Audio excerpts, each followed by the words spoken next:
ဘုံနဂါဒီလက်နဲ့ချသွားပြီးပေါ့နောက်ဆက်တွဲပေါ့နော်နောက်ဆက်တွဲအနေနဲ့ကဘုံနဂါရဲ့တက်ကတက်ရင်မှုတွေပေါ့တက်ရင်မှုတာဝန်ရှိတဲ့ဘုံတောင်းမျိုးတို့ပြီးလို့ရှိရင်ဒီတကူတော်သူ့ဘရာဇာတို့ဒီလူတွေကိုလည်းထပ်မံဖမ်းဆီးထားမိမှုတွေရှိတယ်ပြီးတော့ဘုံနဂါနဲ့အတူပေါ့ဘုံနဂါနဲ့အတူလိုက်ပါပြီးတော့မှလက်နဲ့ချသွားတဲ့ဘုံနဂါရဲ့တက်တက်မှုတစ်ခုတချို့လည်းရှိတယ်လို့ကျွန်တော်တို့သိထားရတယ်အဲ့ဒီအပြင်ကိုဘုံနဂါနဲ့အတူပေါ့မဟာမိတ်အဖြစ်နဲ့ရက်တည်တဲ့ GZA ဆိုတဲ့အဖွဲ့อ่ะပေါ့နော် GZA အဖွဲ့ခေါင်းဆောင်လည်းပဲအခုချိန်မှာပျောက်ဆုံးနေတယ်ဘယ်ရောက်နေလဲဆိုတာတော့သတင်းထုတ်ပြန်ကြေညာထားတာမရှိဘူးဖမ်းဆီးခံရတာလားတိုက်ပွဲမှာကြာသွားတာလားတော့အတိအကျမသိရသေးဘူးပေါ့ကျွန်တော်တို့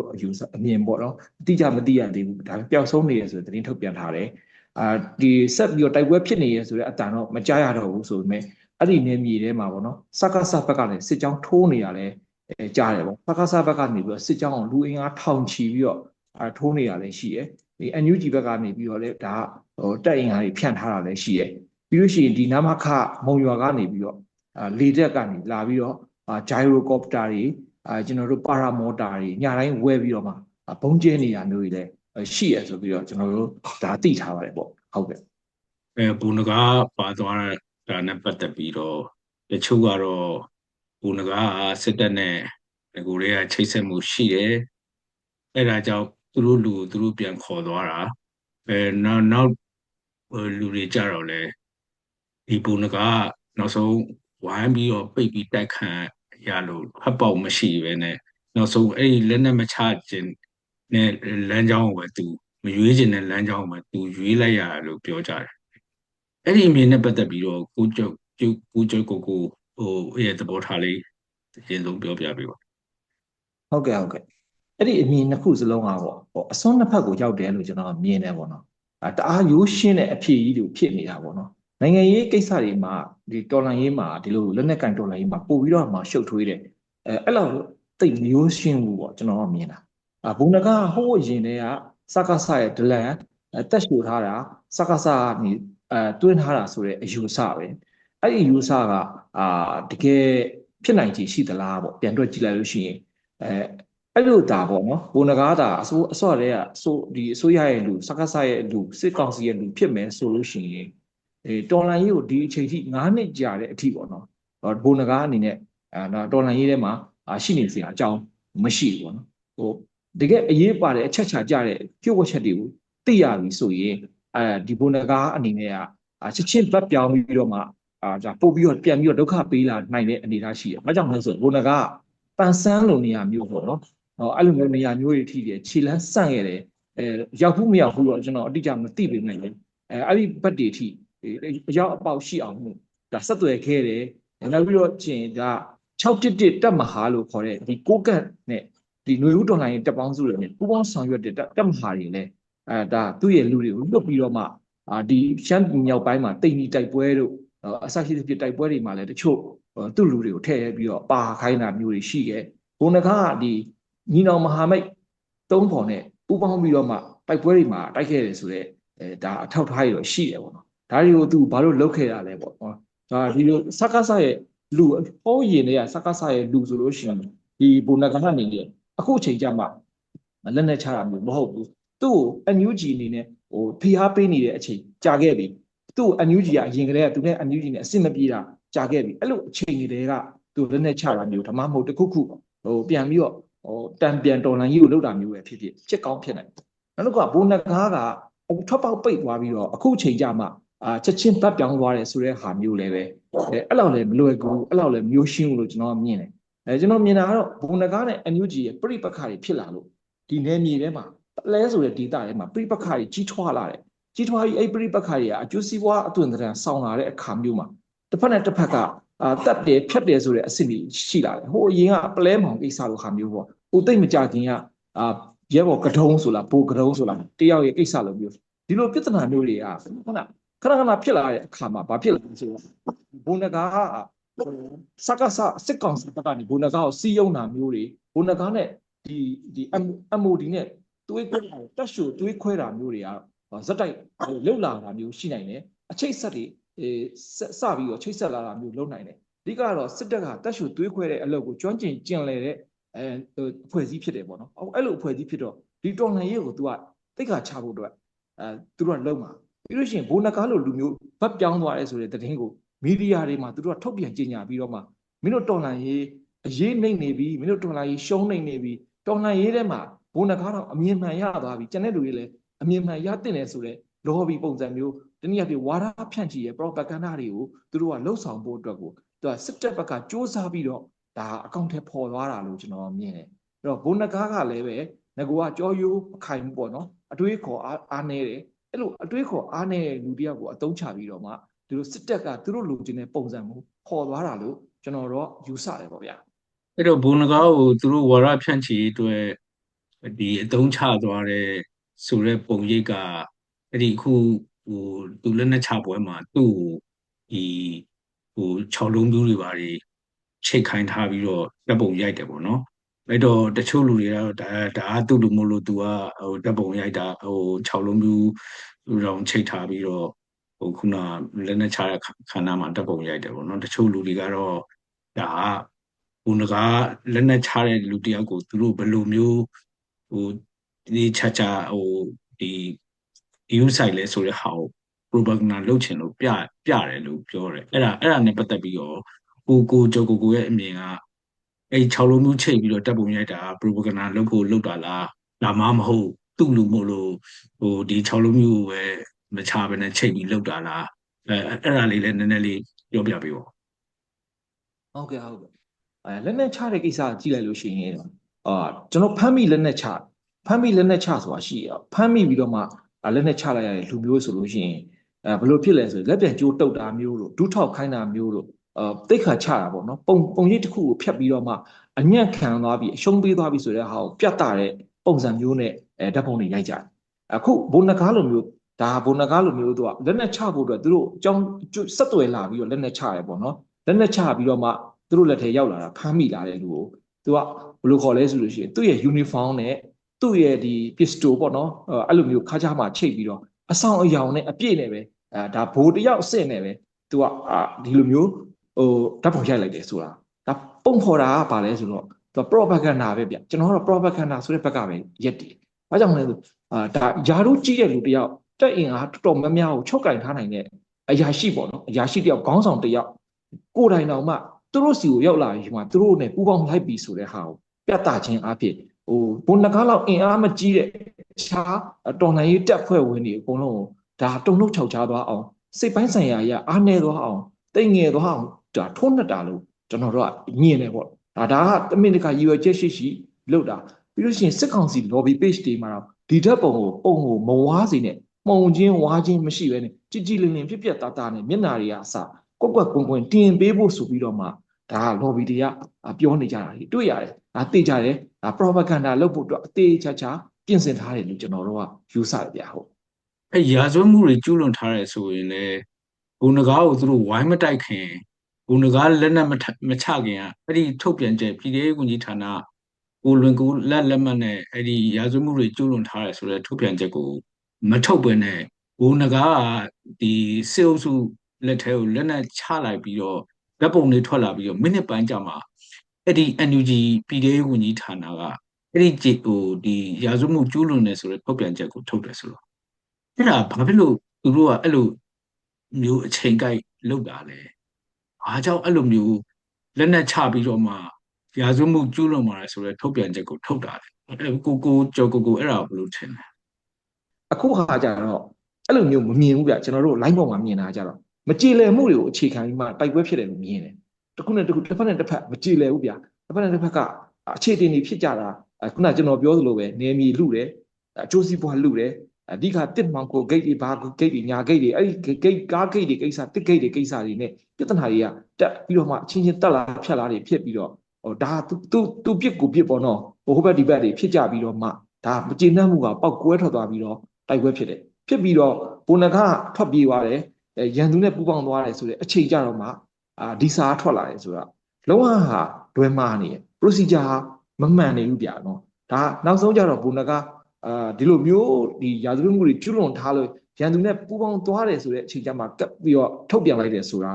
ဘယ်လိုပြောမလဲဟိုဘယ်လိုအစတုန်းကတော့မပြောရဲလို့လား အစတုန်းကတော့အဲ့လိုပြောလိုက်လို့ရှိရင်သူတို့မှားယွင်းဆွဆွဲတယ်လို့သူတို့ဟိုဘက်ကတုံ့ပြန်မှာကြောက်တယ် ပြန်တုတ်ပြန်နိုင်တယ်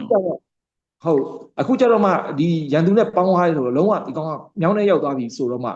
ဒီစာကိုထုတ်ပြန်တယ်ဆိုတော့အစိုးရတရက်ကအဲ့လောက်ကြီးတော့မဖြစ်တင်ဘူးလို့ကျွန်တော်မြင်တယ်ဗျာအစိုးရတရက်အနေနဲ့ဆို အဲ့တော့ဒါကဟိုငကားကသူကပြန်တုံ့ပြန်နိုင်တဲ့နေရာပြန်တုံ့ပြန်နိုင်တဲ့အခြေအနေမှာမရှိတော့မှ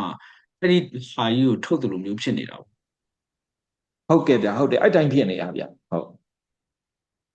နောက်တစ်ခုကကျွန်တော်မေးချင်တာကအဲ့ဒီခုဘိုးနဂါးတို့တက်ကိုဝိုင်းတိုက်တဲ့ကိစ္စမှာ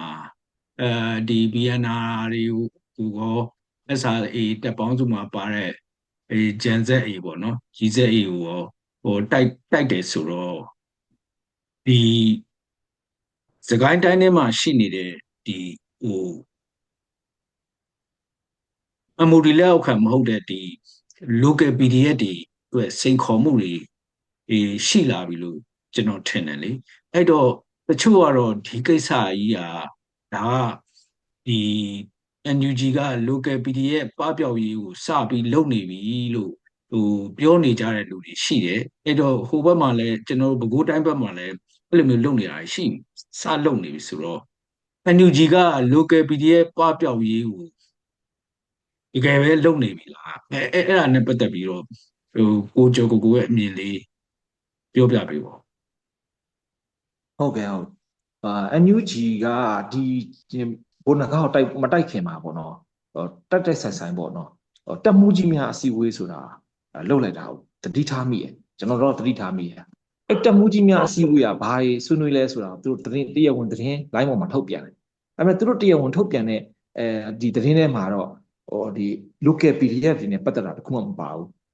သူတို့တည်ရေးစီမံချက်တွေဆွဲတဲ့အကြောင်းတွေတက်ကိုတိဆောက်တဲ့တက်တိဆောက်ရေးကိစ္စနဲ့ပတ်သက်တဲ့အကြောင်းတွေတက်အင်အားဖြစ်တင်းဒါတွေတော့ပါတယ်ပေါ့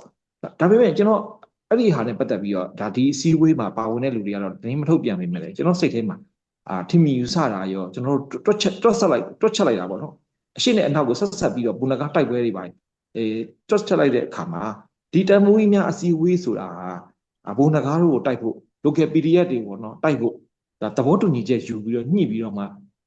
ညှိနှိုင်းဆွေးနွေးတာလားလှုပ်ဆောင်တာလားအဲ့လိုမျိုးကျွန်တော်တို့တန်တရားတော့ရှိတာဒါကျွန်တော်တို့နိုင်ငံရေးသမားတယောက်ပဲဖြစ်ဖြစ်တာမန်ပြည်သူတယောက်ပဲဖြစ်ဖြစ်တန်တရားရှိလာရဲဆိုတော့ဒါမကောင်းတဲ့ကိစ္စတစ်ခုလို့မြင်တယ်ဗျအဲ့တော့ဘဝတူတွေပေါ့နော်ကျွန်တော်တို့ ਨੇ ဘဝတူတောထဲမှာနေရတဲ့ဒီတပ်ဖွဲ့ဝင်တွေရှိမယ်အဲ့လိုမျိုး local တွေရှိမယ်ပြီးတော့ကိုယုံကြည်ချက်နဲ့ကို MOD အောက်ကမဟုတ်ဘဲနဲ့လက်နက်ကင်တဲ့အဖွဲ့တွေရှိမယ်ချို့တွေကတော့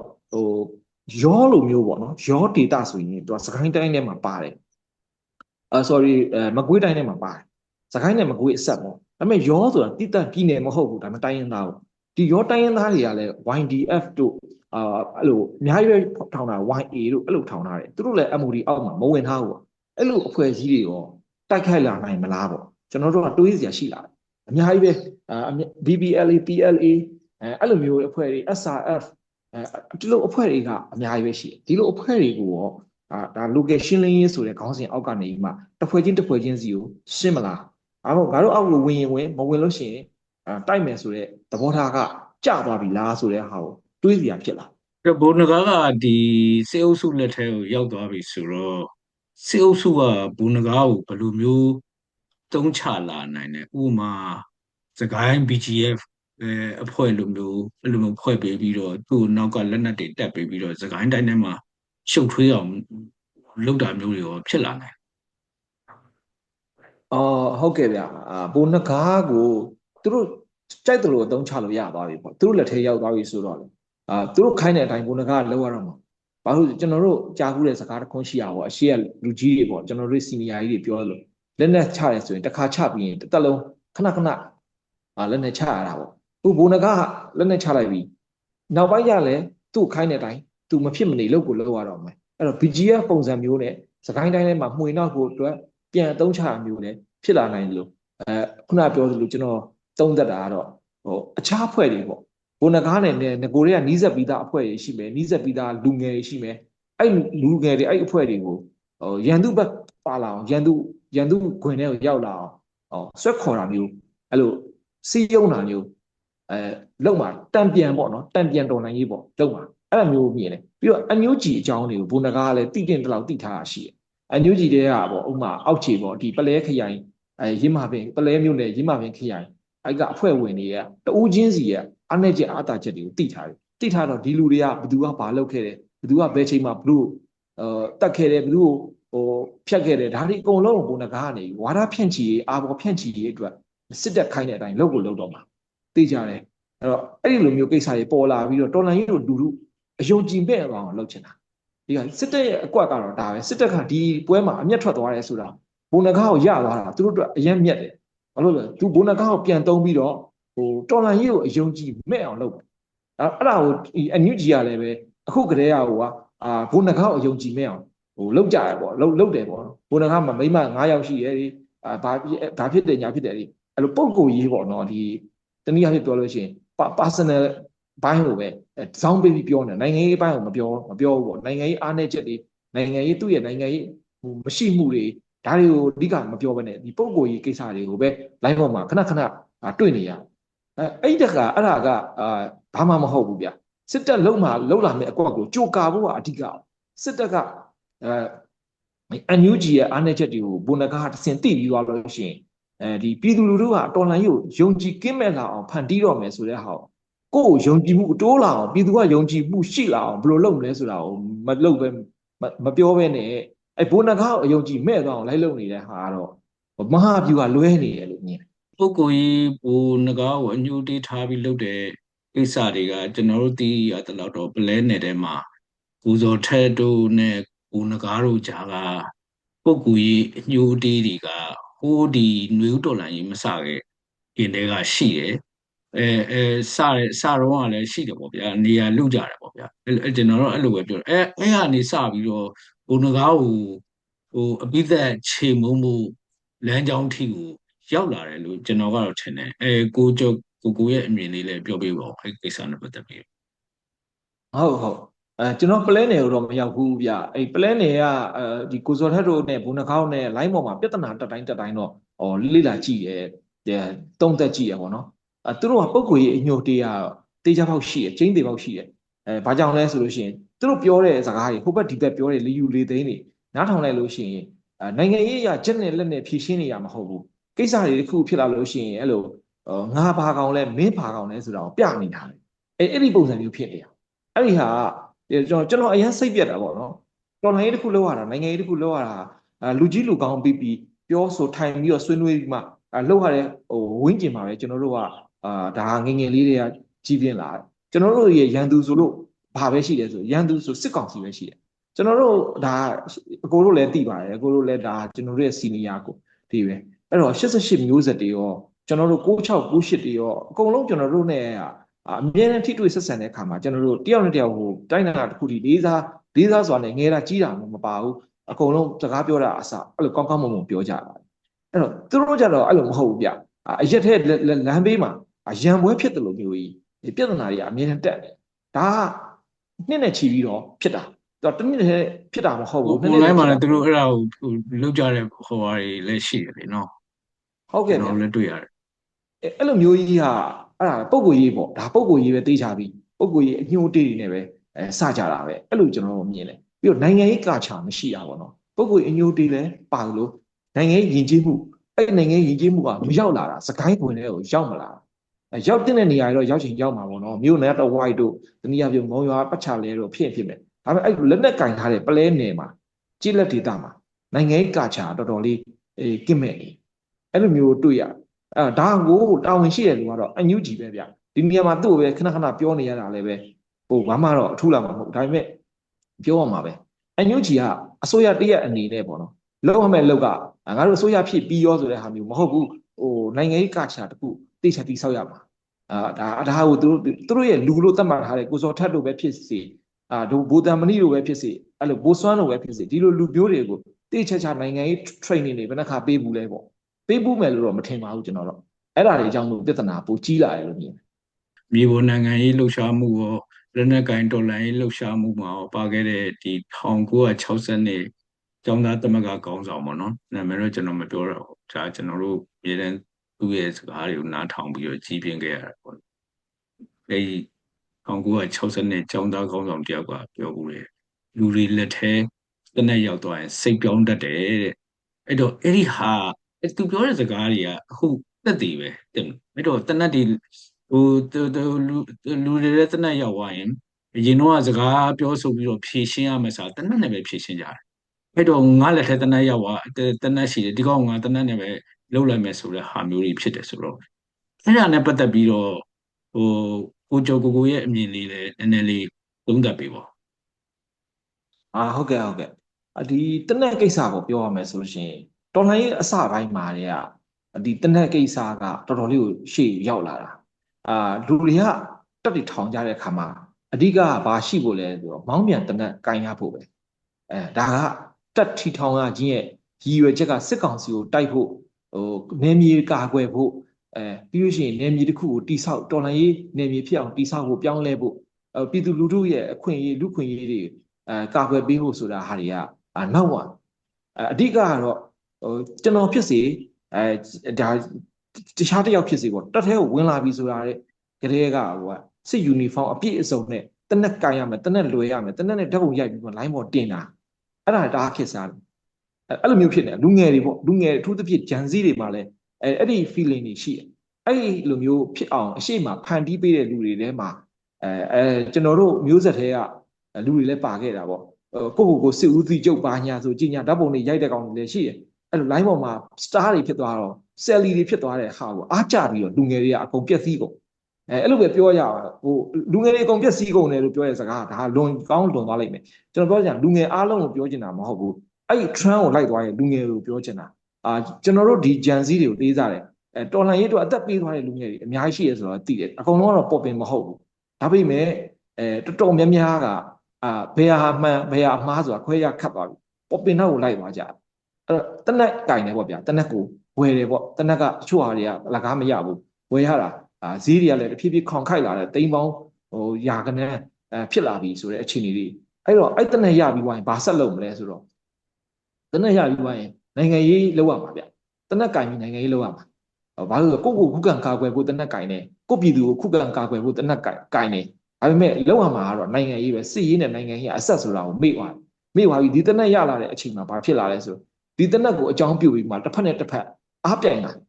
သူ့မှာဘယ်နှလက်ရှိရငါမှာဘယ်နှလက်ရှိရဆိုတာဖြစ်လာတယ်ကျွန်တော်တို့မှာထားပါတော့9လက်ပဲရှိရဆိုကျွန်တော်တို့မျက်နှာငယ်ရမယ်ကျွန်တော်တို့တက်ပို့ပြီးမှတိုက်ခွဲတစ်ခွဲစာရှိရလူတရင်စာရှိရလူတက်မဟာတစ်ခုစာရှိရလူတွေကတကယ်ဆရာကြီးပဲဒါတော့သိကြပြီပေါ့အဲ့လိုလူမျိုးတွေကတကယ်ဘိုးဖြစ်လာတာပေါ့ဥမာဘိုးနဂါတို့ဘာဘိုးညာဘိုးတွေကအဓိကတော့တနက်ရေတွက်များတယ်စစ်သားအင်အားများတယ်ဆိုတဲ့အပေါ်မှာဖြစ်လာတာဒါပေမဲ့အဲ့လူတွေကခုနပြောလို့ရန်သူကိုဘယ်လိုမျိုးမဟာဗျူဟာမြောက်တိုက်ပွဲတွေတိုက်လိုက်တယ်ဆိုတာအဲ့ဒါကိုမပြောကြဘူးပြီးလို့ရှိရင်အဲ့ဒီလူတွေကပြည်သူလူထုအတွက်ဘလို့အနစ်နာခံခဲ့ရတယ်ဘလို့အနစ်နာခံပြီးမှပြည်သူအတွက်ဘာတွေလုပ်ပေးခဲ့တယ်ဒေသဖွံ့ဖြိုးရေးတွေဘာတွေလုပ်လဲဆိုတဲ့ဟာတွေအဲ့ဒါတွေတော့တိတ်မပြောကြဘူးအဓိကအင်အားကိုပဲစကားပြောကြအဲ့ဒါကျွန်တော်တို့ ਨੇ သိတဲ့ရဲဘော်တွေကျွန်တော်တို့ဒီဘက်ရောက်လာတဲ့ရဲဘော်တွေတချို့ပြောတယ်ကျွန်တော်တို့တနက်ပေးပါပေါ့နော်လိုချင်လို့လာတာပေါ့မပေးနိုင်ဘူးဆိုလို့ရှိရင်ပြန်ပြီးတော့ပေးနိုင်တဲ့ဘက်ကိုသွားမယ်ကျွန်တော်အဲ့မှာတော်တော်စိတ်ပြတ်သွားတယ်တနက်လိုချင်လို့လာတာဆိုတဲ့စကားကတော့ကျွန်တော်တို့အတွက်ကအဆင်မပြေဘူးကျွန်တော်တို့ကတော်လန်ရေးလှုပ်ဖြစ်ချင်လို့လာတာဆိုတဲ့စကားပဲအဆင်ပြေမှာတနက်လိုချင်လို့လာတယ်ဆိုတာကပြဿနာအခုအဲ့လိုပေါ့အခုတနက်ကြီးကင်ကျင်တာခစ်စားနေတဲ့ကိစ္စတစ်ခုဖြစ်ပြီးတော့ဒီတနက်ကင်တဲ့နောက်ဆက်တွဲပြဿနာတွေကတော့ဘီခွက်ဆောင်ဘလူးကိုထုတ်လိုက်သလိုပဲလွတ်လိုက်သလိုပဲပြန်သိမ်းလို့မရတော့အဲ့လိုဖြစ်လာကဲကျေးဇူးပါကိုကျော်ကိုကျွန်တော်တို့ဗမာပြည်ကိုအချိန်ယူပြီးတော့ခြေချပေးတဲ့အတွက်ရန်ကျေးဇူးတင်ပါတယ်ဟုတ်ကဲ့ပါကျေးဇူးတင်ပါတယ်